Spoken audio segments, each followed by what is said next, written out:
तो आज प्रभु ने श्री किशोरी जी के लिए एक निर्णय लिया कि कुछ पुष्पों का चयन किया। उन सभी पुष्पों को एकत्र करके रघुनाथ जी ने सोचा कि इस जंगल में मैं अपनी जानकी को सोने हीरे मणि माणिक्य के आभूषण तो नहीं दे सकता, पर जो इस जंगल में सुलभ है आज उसी से मैं अपनी वैदेही का श्रृंगार करूंगा। अर्थात भगवान के हृदय में भक्ति के श्रृंगार की इच्छा है। और भगवान ने उन सभी पुष्पों को एकत्र करके उन पुष्पों का आभूषण तैयार किया। गले का हार, माथे का मांग टीका, हाथ के कंगन, कान के कर्णफूल, ये सारे आभूषणों को रघुनाथ जी ने फूलों से चयनित किया। अगर प्रसन्न रहने का स्वभाव आपस में, घर में, परिवार में है तो चीजों के अभाव में भी व्यक्ति प्रसन्न रह सकता है।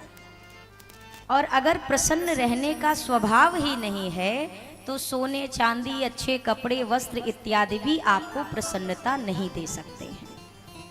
और हमारी सनातन संस्कृति में गृहस्थ आश्रम को बहुत अच्छा और बहुत पवित्र माना गया है। गृहस्थ धर्म में पति पत्नी का कर्तव्य बनता है कि सुख में जितना एक दूसरे के साथ रहते हैं, दुख में भी उससे बढ़ चढ़कर एक दूसरे के साथ रहना चाहिए। सुख की परिस्थिति में तो चलो एक कदम पीछे रह जाओगे चलेगा, लेकिन दुख में कभी एक दूसरे का हाथ ना छोड़े, ये गृहस्थ धर्म कहता है, ये हमारी संस्कृति कहती है। चीजें, समृद्धि, सुख, प्रतिष्ठा, इसके साथी तो अनेक मिलते हैं। संसार में जिनसे खून का कोई रिश्ता नाता नहीं है वो भी इन समय पर हमारा साथ दे देते हैं, लेकिन धीरज, धर्म, मित्र, अरुनारी, आपतकाल परखिए चारी। सुख के समय में, सम परिस्थितियों में तो सब साथी बन जाते हैं, अपनों की पहचान तो विषम परिस्थिति में होती है। मुसीबत में पता चलता है कि पत्नी कितनी अपनी है, मित्र कितने अपने हैं, हमारा धर्म कितना पक्का है। ये सारी चीज़ों की परख होती है विपत्ति काल में। विपत्ति काल में परख होती है। श्री जटायु जी का भी प्रसंग आएगा। जटायु जी राम जी के भक्त हैं, संसार जानता है, पर उनके इस प्रेम को संसार में उजागर कब किया गया? जटायु जी ने प्राण देना सुलभ समझा, पर धर्म से पीछे हटना सुलभ नहीं समझा। तब पता चला कि धर्म के लिए पक्षी भी मानस जी में प्राण त्याग देते हैं। धर्म इतना महत्वपूर्ण है। राघवेंद्र सरकार ने यहाँ पर इस लीला के माध्यम से हमको आपको ये सिखाया भैया कि चीजें भले कम हो जाएं पर हृदय का प्रेम कभी कम नहीं होना चाहिए। और प्रभु ने पुष्पों का जो आभूषण किशोरी जी को भेंट में दिया तो किशोरी जी ने ऐसा नहीं विचार किया कि अरे फूलों का भी कोई गहना होता है। अच्छा एक बात बताइए, जनक जी जैसे महाराज की जो सुपुत्री हैं, श्री अयोध्या नरेश चक्रवर्ती सम्राट की जो बहू हैं, और राघवेंद्र सरकार की जो धर्म पत्नी हैं, जिनके पास इतना कुछ है, इतना विशाल गौरव है, ऐसी किशोरी जी के लिए क्या फूलों के गहने कोई बहुत बड़ी चीज है क्या? बताइए, क्या पुष्प के गहने, फूलों के आभूषण कोई इतने महंगे हैं? जो चक्रवर्ती सम्राट की पुत्रवधू हैं उनके लिए ये क्या है? बिल्कुल सहज और बहुत साधारण। लेकिन किशोरी जी ने कितने सुंदर भाव से उनको स्वीकार किया। उन्हें ऐसा लग रहा है कि संसार में इससे अमूल्य आज कुछ भी नहीं है, कुछ भी नहीं है। अगर राघवेंद्र सरकार ने अपने भाव सामने रखे, अपना प्रेम प्रदर्शित किया, तो किशोरी जी ने भी उस प्रेम को पूरे सम्मान के साथ स्वीकार किया है। जीवन में उपहार बड़ा है कि छोटा है ये महत्वपूर्ण नहीं है, उपहार देने के पीछे भावना कैसी है महत्वपूर्ण ये होता है। बहुत महंगी चीज भी अगर बिना सम्मान के आपको दी जा रही है तो उस महंगे चीज की भी कोई कीमत नहीं है। और कोई छोटी से छोटी चीज भी आपको बिल्कुल सम्मान के साथ भेंट में दी जा रही है तो आपको उसे सिर माथे पर धारण करना चाहिए। किसी भी उपहार के पीछे का धन नहीं देखना है, किसी भी उपहार के पीछे का मन देखने का स्वभाव बनाइए कि इसके पीछे भावना इसकी क्या है, किस भाव से हमें ये चीज दी गई है। रघुनाथ जी ने जो पुष्पों का आभूषण दिया ना, तो किशोरी जी को इतनी प्रसन्नता हुई। प्रभु को लग रहा है किशोरी वैदेही कुछ ज्यादा तो नहीं, पर जंगल में इसके अतिरिक्त मेरे पास कुछ था नहीं, तो मैंने यही तैयार किया।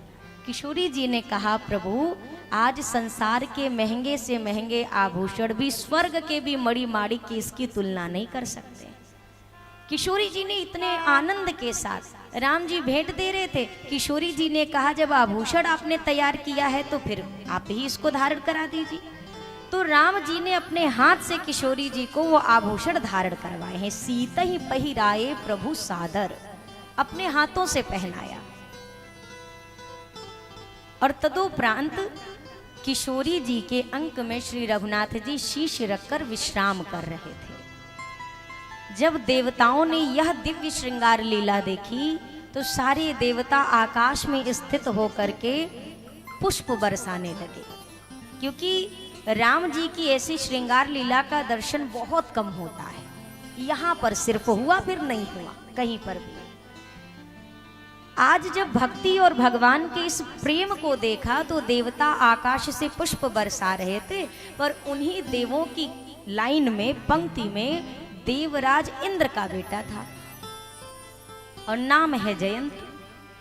जयंत स्वर्ग से खड़े होकर देख रहा है नीचे कि ये सब क्या देख रहे हैं। देखा तो जयंत को क्या दिखाई दिया, अरे ये तो अपनी पत्नी को सजा रहे हैं। सारे देवता आपस में कहते हैं भगवान कितनी सुंदर लीला कर रहे हैं, भगवान कितनी दिव्य लीला कर रहे हैं। अब जयंत जितनी बार सुन रहा है भगवान भगवान भगवान, जयंत विचार कर रहे हैं भगवान भी भला पत्नी को सजाते हैं क्या? ये भगवान नहीं हो सकते भगवान। और बताओ, ये अपनी भार्या का श्रृंगार कर रहे हैं, श्रृंगार लीला कर रहे हैं, और ये सारे देवता इनके भरोसे सब काम धाम छोड़ के बैठे हैं कि ये रावण को मारेंगे। अरे जो भार्या के श्रृंगार में अपने मन को लगाकर बैठे हैं वो रावण का क्या वध कर पाएंगे? योद्धा का भाव ऐसा थोड़ी ना होता है। ये कौन विचार कर रहा है? ये जयंत के मन में चल रहा है। जयंत खड़ा है स्वर्ग में, ये लीला चल रही है चित्रकूट में। चित्रकूट जंगल है, जंगल है ना, और स्वर्ग जहां सब जाने की इच्छा रखते हैं। अगर यहाँ भी पूछा जाए कि उस जाई नर्क ना, स्वर्ग ही जाना है, स्वर्ग ही जाना है ना, हाँ स्वर्ग ही जाना है। कैसे जाएंगे? कौन सी गाड़ी जाती है स्वर्ग? कठौतिया से मिलेगी कि बुढ़ार से मिलेगी, शहडोल से मिलेगी? कहाँ से ट्रेन पकड़नी है? कौन सी गाड़ी है जो आपको पक्का करके दे कि स्वर्ग ही जानी है? एक ही गाड़ी है जिस गाड़ी का नाम है राम नाम रूपी ट्रेन, या राम नाम रूपी बस, या राम नाम रूपी वाहन। केवल यही गाड़ी आपको वहां तक पहुंचा सकती है, वहां तक भी क्या, उससे भी अच्छी जगह पहुंचा सकती है।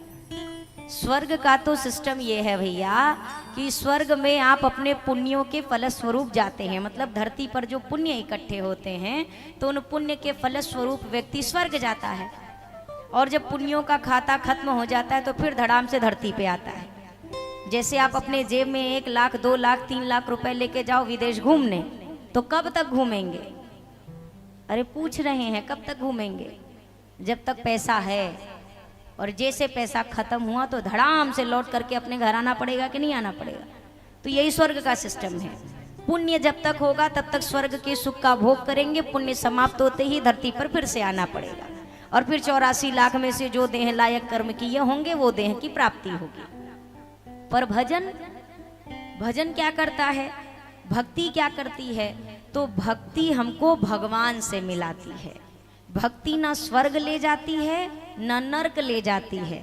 भक्ति सीधा सीधा जहाँ भगवान विराजते हैं, भक्ति उनके घर लेकर जाती है। भगवान कहाँ रहते हैं? भगवान स्वर्ग में रहते हैं? हाँ, भगवान स्वर्ग में नहीं रहते। भगवान या तो साकेत में रहते हैं राम रूप में, श्याम रूप में गोलोक में रहते हैं, विष्णु रूप में नारायण रूप में क्षीर सागर में रहते हैं। तो ये प्रभु का निवास है।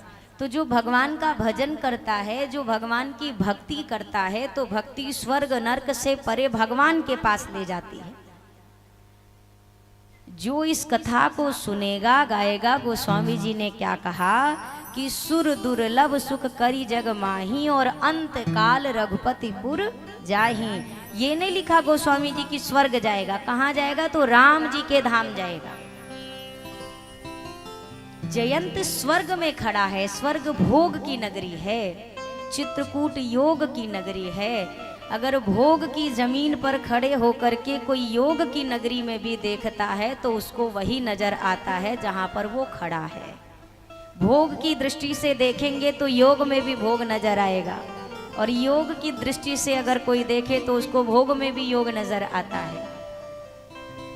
जयंत ने विचार किया, जा रहा हूं, देख कर आऊंगा ये भगवान है, इनमें कितना बल है, जरा देख के तो आऊं।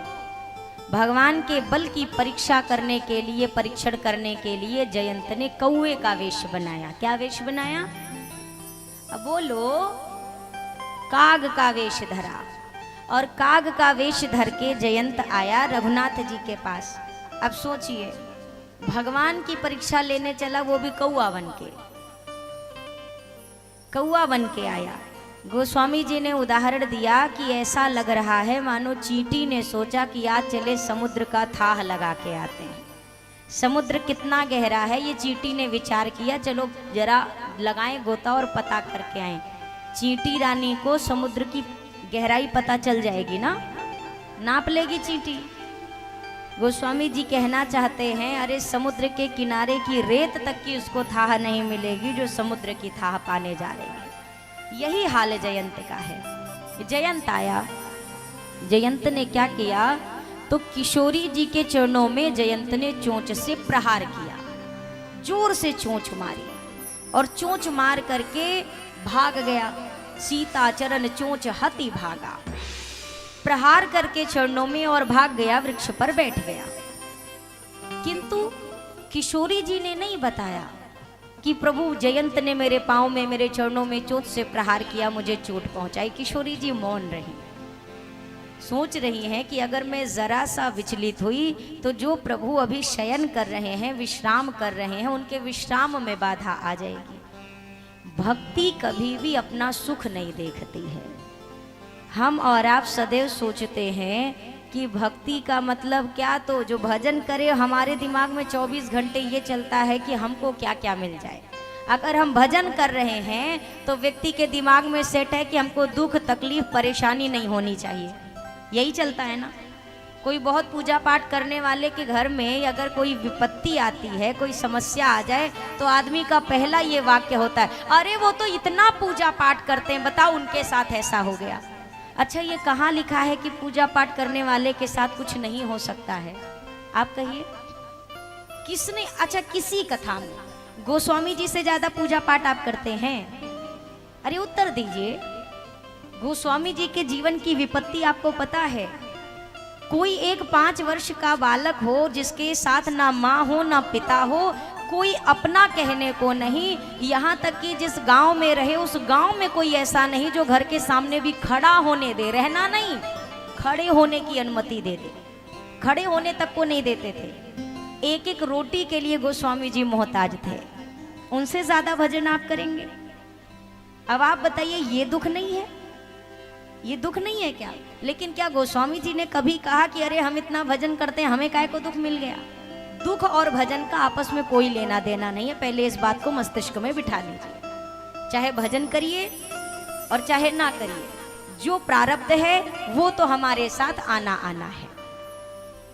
दुख राम जी नहीं देते हैं, दुख भगवान नहीं देता है भैया। हमारे अपने कर्म के अनुसार हमें ये दुख की प्राप्ति होती है। मैया नहीं कह रही है कि राम जी, प्रभु जयंत ने मुझे चोट पहुंचाई, क्योंकि भक्ति को केवल भगवान का सुख नजर आता है। भक्ति ना सम्मान की चाह करती है, ना अपमान से डरती है। भक्ति को ना तो यश की चाह होती है, ना अपयश का भय होता है। आप मीरा माँ का चरित्र उठाकर देख लीजिए। संसार ने गलत कहा, संसार ने गलत कहा, अरे ये तो बताओ रानी होकर के साधु संतों के बीच नाचती हैं, पर मीरा मैया को संसार की परवाह नहीं है कि दुनिया मुझे अपयश दे रही है कि यश दे रही है। मीरा माँ को केवल अपने गिरधर की प्रसन्नता से मतलब था। भक्ति केवल भगवान की खुशी देखती है। किशोरी जी ने अपने आप को एक निमिष विचलित नहीं किया, ज्यों की त्यों बैठी रही, पर माँ के चरणों से जो रक्त की धारा बही वो रघुनाथ के चरणों तक पहुंच गई। और ज्यों वो धारा चरण तक पहुंची, रघुनाथ जी उठकर बैठ गए। नीचे इतनी गंभीर रक्त की धारा, ये क्या हुआ? प्रभु को जानने में देर नहीं लगी, वृक्ष पर काग को बैठे हुए देखा। प्रभु को रोष हुआ। ठाकुर जी, आप भगवान का अगर अपमान करेंगे ना, भगवान सह लेते हैं। रोज हजारों लोग कर रहे हैं, हजारों लोग कर रहे हैं, नहीं कर रहे क्या? भगवान कभी दंड देने नहीं आते, भगवान अपना अपराध सह लेते हैं। किंतु अगर कोई भगवान के भक्त का अपराध करता है तो भगवान एक सेकंड भी नहीं सहते हैं। तो इस बात के लिए मैं करबद्ध होकर प्रार्थना करूं, आप भक्त हैं, आप भक्त नहीं हैं, ये आपका जीवन है, वो आप जाने। लेकिन जीवन में कभी ऐसे व्यक्ति का अपमान मत करना जो भगवान को अपना कहता है, जो अपना कहता है। जब कोई व्यक्ति किसी भक्त को आघात देता है ना, तो आप देखिएगा प्रायः भक्त कभी उत्तर नहीं देता है। जो भगवान में सच्ची श्रद्धा और सच्चा भाव प्रेम रखता है ना, वो उस समय जवाब नहीं देता। पर आप ये मत समझना, अगर कोई भक्त मौन रह गया तो समझिए आपने अपने लिए काल को बुलावा दिया है। क्योंकि जब भक्त मौन रहता है तो उस मौन का उत्तर भगवान देता है, भक्त नहीं देता कभी उत्तर, भगवान उसका उत्तर देता है। मैं एक इसमें दृष्टांत सुनाती हूँ कई बार कि एक बार एक गरीब मछुआरा था, निर्धन था, पर भगवान पे विश्वास रखने वाला। कभी भोजन मिला तो भी प्रसन्न, नहीं मिला तो भी प्रसन्न। एक दिन उसे तालाब में एक बड़ी रंगीन सी रंग बिरंगी मछली मिली। जैसे उस मछली को उसने देखा, उसके मन में पहला ख्याल आया, ये इतनी सुंदर मछली है, अगर मैं अपने नगर के राजा को दे दूंगा भेंट में, तो उनके यहाँ ये सजावट की वस्तु बनेगी और इसके बदले में राजा मुझे कोई ना कोई भेंट अवश्य दे देंगे। तो ये विचार करके वो उस मछली को एक पात्र में लेकर जाने लगा। जा ही रहा था, इतने में उसी के गांव का एक पहलवान था। अब उसने जैसे उस रंगीन मछली को देखा तो उसको लगा अगर हम ले जाके राजा को देंगे तो राजा हमारी वाह वाह करेगा। अब इसने उस मछुआरे से कहा, ये मछली मुझे दे दो। मछुआरे ने कहा, भैया मैं अपने घर के भरण पोषण के लिए ये कार्य करता हूँ, मैं राजा को उपहार में दूंगा तो राजा खुश होकर मुझे जो दे देगा तो मेरे घर परिवार में 2-4 दिन के भोजन की व्यवस्था हो जाएगी। पहलवान ने कहा, बिल्कुल नहीं, ये मैं दूंगा राजा को। उस मछुआरे ने काफी प्रयास किया, लेकिन अब पहलवान के आगे उसकी क्या चलनी थी, बलिष्ठ था, बल में ज्यादा था। तो उसने उस पर ऐसा प्रहार किया, उसको मारा, पीटा और मछली छीन ली। अच्छा, मछली ज्यों छीनी, जैसे उस मछली को पात्र से निकालने ही वाला था कि मछली ने उसके अंगूठे में काट लिया, उसको घाव हुआ। अच्छा, मछली छूट करके तो तालाब में चली गई और उसको घाव लगा। तो घाव लगा तो वो वैद्य के पास गया। एक दिन उसने देखा, सोचा थोड़ा सा घाव होगा। अगले दिन वैद्य के पास पहुंचा, वैद्य ने मरहम पट्टी कर दी, मरहम पट्टी करी। फिर उसके बाद उसकी पीड़ा नहीं कम हो रही, दर्द नहीं कम हो रहा। तो फिर वो उसके बाद दूसरे दिन फिर वैद्य के पास पहुंचा, वैद्य जी बहुत ज्यादा दर्द हो रहा है। वैद्य ने घाव खोल कर देखा, बोला, अरे घाव तो सड़ रहा है, भैया अंगूठा काटना पड़ेगा। अगर अंगूठा नहीं काटा तो फिर पूरा हाथ हथेली काटनी पड़ जाएगी। तो उसने बोला, ठीक है वैद्य जी, काट दीजिए। अच्छा, अंगूठा काटा, मरहम पट्टी करी, भेज दिया। इसकी पीड़ा फिर भी कम नहीं। ये फिर 2 दिन बाद पहुंचा वैद्य के पास, वैद्य जी मेरी पीड़ा कम नहीं हो रही, मैं रात भर सो नहीं पा रहा हूँ। वैद्य ने फिर खोला, देखा घाव भरा नहीं था और गहरा हो गया। वैद्य ने कहा, ये तो सड़न और ज्यादा भर गई और बढ़ गई है। देखो भैया पहलवान, तुम्हारी हथेली काटनी पड़ेगी, हथेली काटनी पड़ेगी, क्योंकि सड़न हथेली तक आ चुकी है। तो उसकी हथेली काट दी गई। फिर हम मरहम पट्टी करके उसको भेजा। फिर वो 1-2 दिन रहा, फिर आया वैद्य के पास, मेरा दर्द तो और बढ़ गया, अब मैं क्या करूं। वैद्य ने फिर खोल कर देखा, बोला ये तो और ज्यादा सड़न हो गई। बोला, देखो पहलवान, अब तो तुम्हारा हाथ काटना पड़ेगा। अब ये समझ नहीं पाया, व्याकुल हो गया। अब ये घर आया, चीखने लगा, रोने लगा। फिर याद आया कि अरे एक मछली के काटने से भी भला किसी का हाथ काटना पड़ता है क्या। ये ढूंढते ढूंढते उस मछुआरे के पास पहुंचा, जाकर के कहने लगा ऐसी कौन सी बद्दुआ दे दी तूने मुझे, कौन सी ऐसी बद्दुआ तूने मुझे दे दी, अरे एक मछली ही तो ले रहा था, ऐसी बद्दुआ दे दी, पहले अंगूठा कटा फिर हथेली कटी और आज डॉक्टर कह रहा है कि तुम्हारा हाथ काटना पड़ेगा, कौन सी बद्दुआ श्राप दे दिया तुमने मुझे।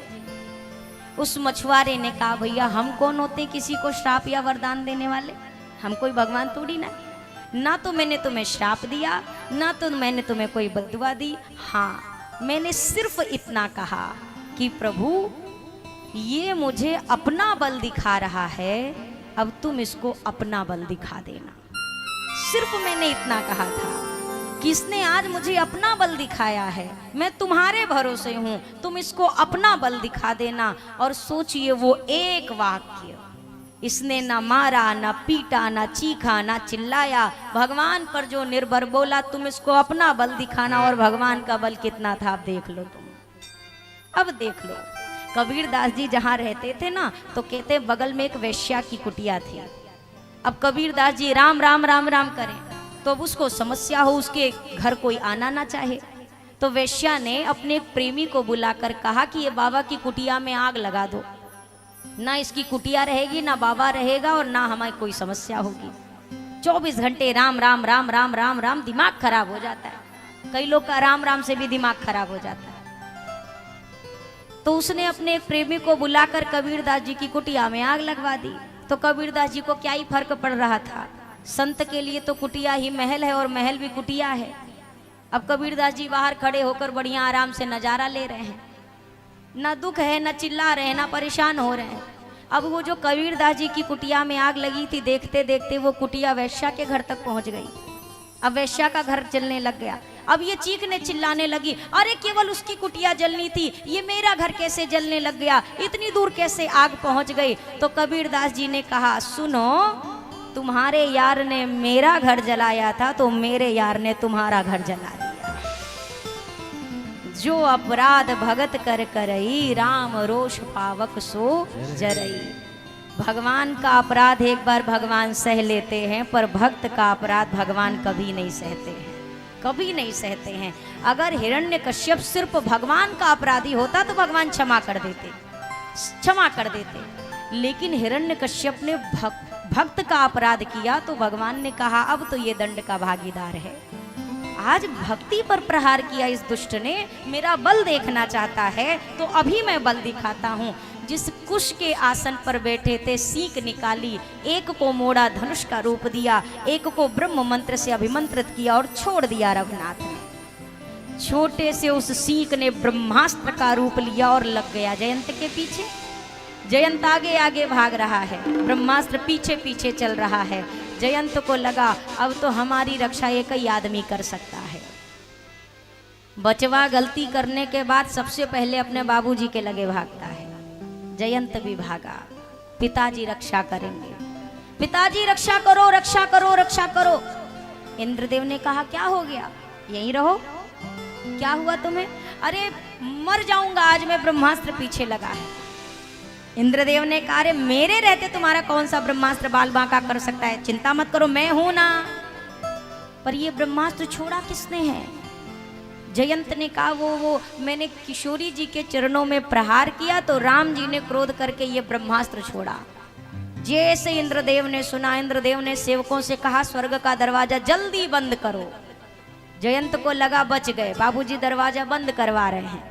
इतने ही देर में इंद्रदेव ने कहा पहले इस मूर्ख को धक्का मार के स्वर्ग से बाहर फेंको, फिर दरवाजा बंद करना, ये अगर यहाँ रहा तो पूरा स्वर्ग जलकर राख हो जाएगा। पिताजी ने भगा दिया। ये पहुंचा ब्रह्मलोक, ब्रह्मदेव रक्षा करो रक्ष माम रक्ष माम। ब्रह्मदेव ने पूछा क्या हुआ? अरे राम जी ने मेरे पीछे ब्रह्मास्त्र छोड़ा, मैंने किशोरी जी के चरणों में चोंच से प्रहार किया ना, इसलिए। ब्रह्मदेव ने कहा तत्काल यहाँ से निकल जाओ। सीधा पहुंचा कैलाश। अरे वो तो भोले शंकर है ना, वो बात सुनेंगे। भोले शंकर पहले त्रिशूल लिए खड़े थे।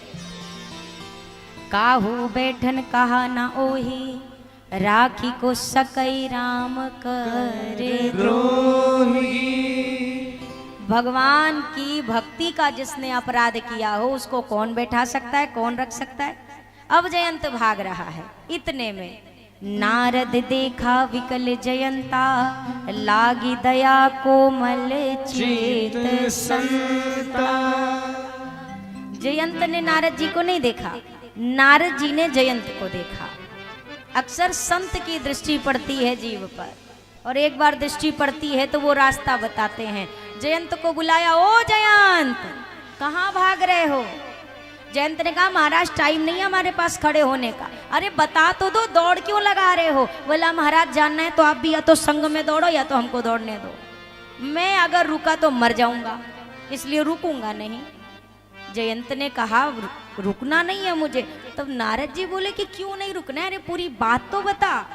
अब जयंत चल रहा है, जयंत के साथ साथ नारद जी। अरे बताओ तो हुआ क्या? अब इतने जल्दी से बोला, अरे मैंने किशोरी जी के चरणों में प्रहार किया, राम जी ने क्रोध में आकर ब्रह्मास्त्र छोड़ दिया है। इतना सुनते ही नारद जी ने जयंत का हाथ पकड़ लिया। जयंत कह रहा महाराज हाथ छोड़ो, भागने दो। नहीं भागूंगा, मर जाऊंगा। नारद जी ने कहा भागने से बच जाओगे, भागोगे तो बच जाओगे भगवान के अस्त्र से। बोला भाग रहा हूं इसीलिए तो बचाऊं, देखो ना ब्रह्मास्त्र मुझे अब तक मार नहीं पाया। नारद जी ने कहा मूर्ख, इसलिए ब्रह्मास्त्र ने अब तक नहीं मारा क्योंकि ये ब्रह्मास्त्र तुम्हें मारना ही नहीं चाहता है। अरे मूर्ख जयंत, दुनिया मारती है तो राम बचाते हैं, और जिसको राम मार दे उसको कौन बचाने आएगा? संसार से जब कोई हारता है तो भगवान के दरवाजे जाता है। अगर भगवान दरवाजा बंद कर ले तो किसकी चौखट पे जाएंगे आप? कबीरदास जी कहते हैं, अरे जिन पे राम रूठ गए भैया, उनसे गुनी वेद गए हार। अरे जिन पे राम रूठ गए भैया, उनसे गुनी वेद गए हार। जिनसे राम रूठ गए भैया, उनसे गुनी वेद गए हार। जिन पे राम रूठ गए भैया, उनसे गुनी वेद गए हार। जिनसे राम रूठ गए भैया, उनसे गुनी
कबीर सुनो भई साधो, राम नाम आधार।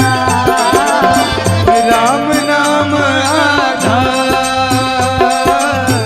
राम नाम आधार। बिना भजन के काया के, बिना भजन के काया के जीवन है बेकार। जिन पे राम रूठ गए भैया, उनसे गुनी वैद गया।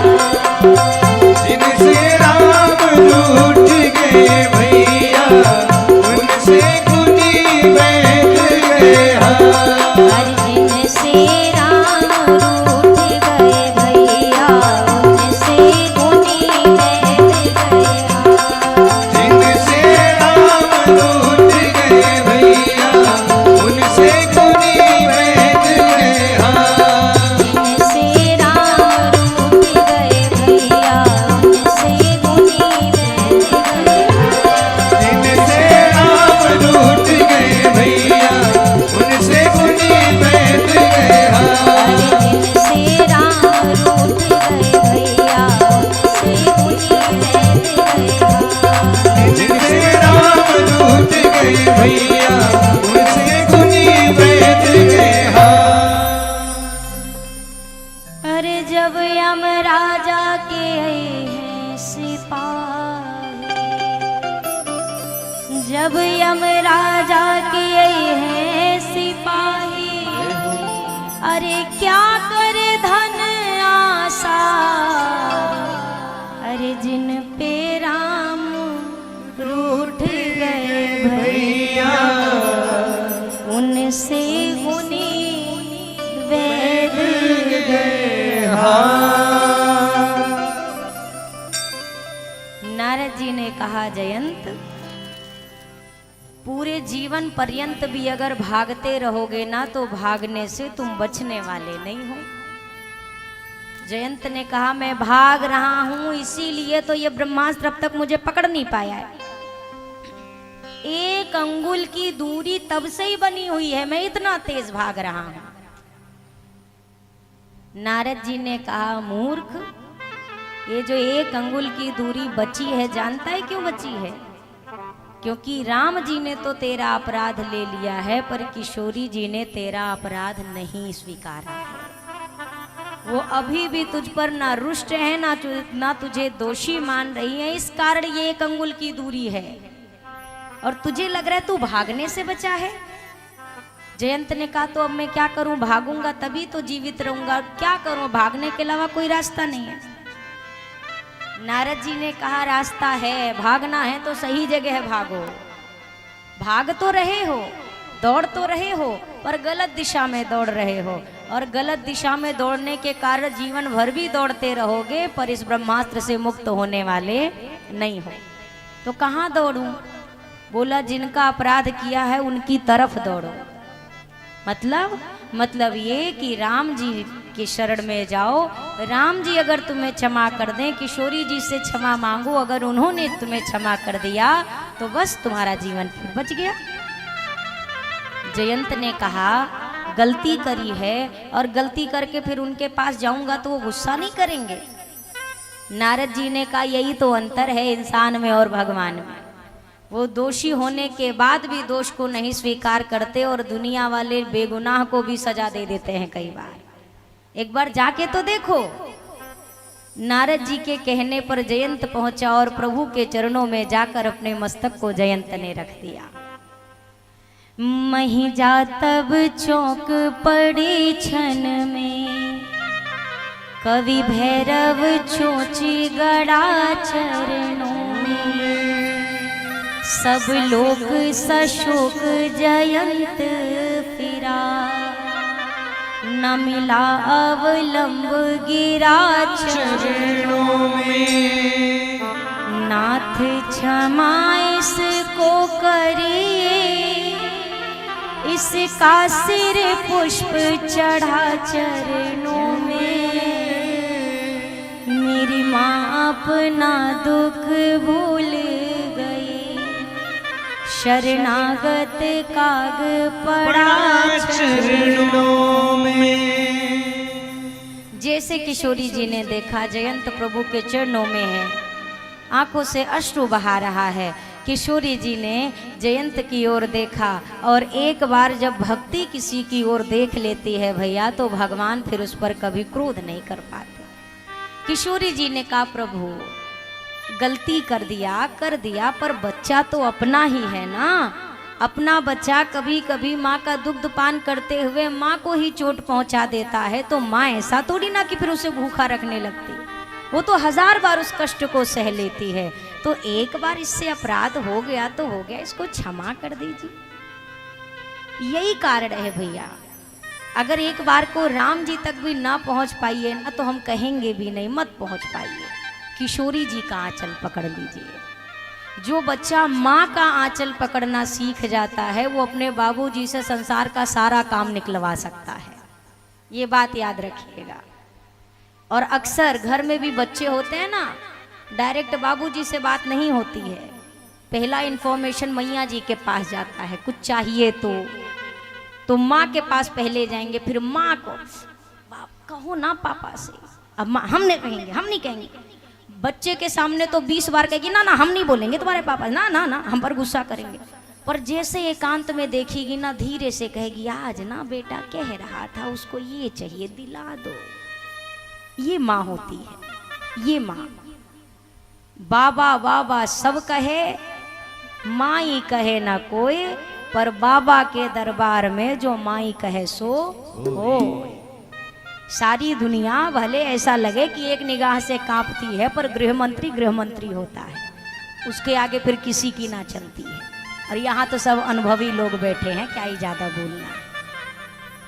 किशोरी जी ने कहा क्षमा कर दो। राम जी ने कहा आपको चोट पहुंचाई, कैसे क्षमा कर दूं? बोला मैं ही तो कह रही हूं कि क्षमा कर दो, चोट मुझे लगी पर मुझे उस बात की पीड़ा नहीं, क्षमा कर दीजिए। राम जी ने कहा ठीक है क्षमा कर दूं। जयंत तुमने क्यों मेरी किशोरी को चोट पहुंचाई, क्यों वैदेही को तुमने कष्ट दिया? तो जयंत ने कहा क्षमा प्रभु, वो बात ये हुई ना, मैं आपका बल देखना चाहता था, आपका प्रभाव देखने की इच्छा थी। राम जी ने कहा तो एक कुछ दिखाई पड़ा 1%। बोला 1%? और ये सरकार अतुलित बल अतुलित प्रभुताई, मैं मति मंद जान नहीं पाई। अरे मैं ही मूर्ख था, आपके इस बल को प्रभुता को जान नहीं सका, आपके पास तो अतुल बल है सरकार। राम जी ने कहा जब प्रभाव देख चुके हो तो दोबारा काहे को चले आए? जयंत ने कहा नाथ पहली बार आया था तब आपका प्रभाव देखना चाहता था, दूसरी बार आया हूं अब आपका स्वभाव देखना चाहता हूं। स्वभाव देखना चाहते हो? क्या स्वभाव? जयंत ने कहा सुना है कि कोई करोड़ों अपराध करके भी अगर आपके पास आकर एक बार कह दे मैं आपकी शरण में हूं, तो आप उसको अपने हृदय से लगा लेते हो। तो आज मैं भी वही स्वभाव देखना चाहता हूं कि ये कही कही बातें हैं या ऐसा इस दरबार में होता भी है? क्या होता भी है? अच्छा सच सच बताइए। लोग कहते हैं भगवान नहीं सुनता, भगवान प्रार्थना नहीं सुनता, भगवान ये नहीं करता वो नहीं करता। सच में अगर भगवान नहीं सुनता तो क्या आप यहाँ राम कथा सुन रहे होते? अगर भगवान के दरबार में हमारी सुनवाई नहीं होती तो क्या हमारे हृदय में भगवान के लिए ये श्रद्धा, ये प्रेम, ये भाव होता क्या? भगवान के दरबार में सुनी जाती है। हम इतना जानते हैं कि हम जो कह रहे हैं उसके पास तक सब पहुंचता है, वो सब सुनता है, वो सब देखता है। और यही कारण है कि हम भगवान से अपने आप को जोड़ कर रखते हैं और रखना भी चाहिए।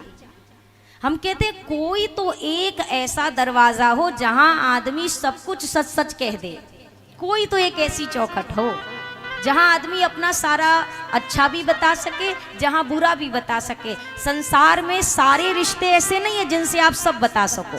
कुछ रिश्ते हैं जिनसे आप अपना अच्छा तो बता सकते हो पर बुरा नहीं बता सकते। और अगर संसार में एक बार किसी को अपनी कमी बता दी तो जीवन भर ब्लैकमेल करेगा फिर आपको। पर ये दरबार ऐसा है कि एक बार जो रघुनाथ जी के शरण में आकर अपने भीतर की कमी भी बता दे मैं आपकी शरण में हूँ, ठाकुर जी सब सुनते हैं। जो अच्छा होता है उसे स्वीकार करते हैं, जो बुराई होती है उसमें सुधार करते हैं। ये प्रभु का स्वभाव है। जयंत को प्रभु ने क्षमा कर दिया, कोई दंड नहीं दिया। क्या दंड दिया? महादेव कहते हैं यद्यपि जिसने मृत्यु दंड लायक अपराध किया हो भवानी, उसे भी भगवान ने केवल एक नेत्र से हीन करके क्षमा कर दिया। अब एक आंख क्यों हीन करी और एक नेत्र क्यों छोड़ा?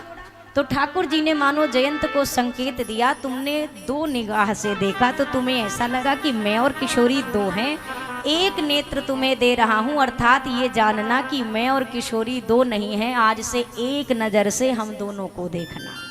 गिरा अर्थ जल बीच सम कहियत भिन्न ना भिन्न, मैं दो नहीं।